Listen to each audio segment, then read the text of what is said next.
Hello students, I'm Vipul Mittal. And the question that we have is, when do you perform recoverability assessment for impairment testing of a long-lived asset group? When do you perform recoverability assessment? You guys know that impairment testing is done at group level. You do not do impairment testing for each asset individually. You group all the assets and liabilities and then do impairment testing. Now, for recognizing impairment loss, you have to perform recoverability assessment. You have to check whether carrying amount of the asset group is recoverable or not. Carrying amount of the asset group is not recoverable when it is not able to generate enough cash to cover its carrying amount.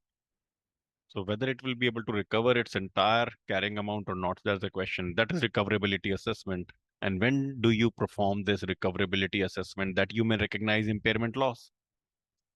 You perform these assessments when impairment indicators are present. Now, these impairment indicators indicate that carrying amount is not recoverable. So when there are impairment indicators, then you perform recoverability assessment. Then there is a need to perform recoverability assessment that you may recognize impairment loss.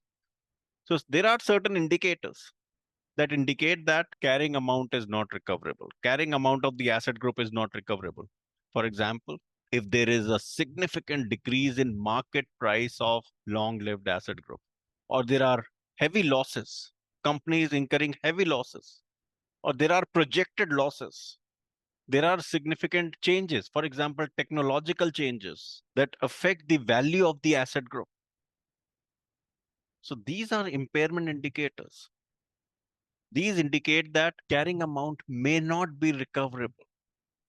Decrease in market price or projected losses or history of operating losses or negative cash flows or current period losses or changes in environment, negative business developments, technological changes.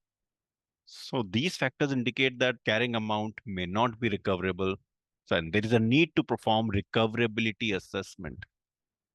Alright, students, watch more videos on impairment testing to get the complete understanding. Goodbye. Have a great day.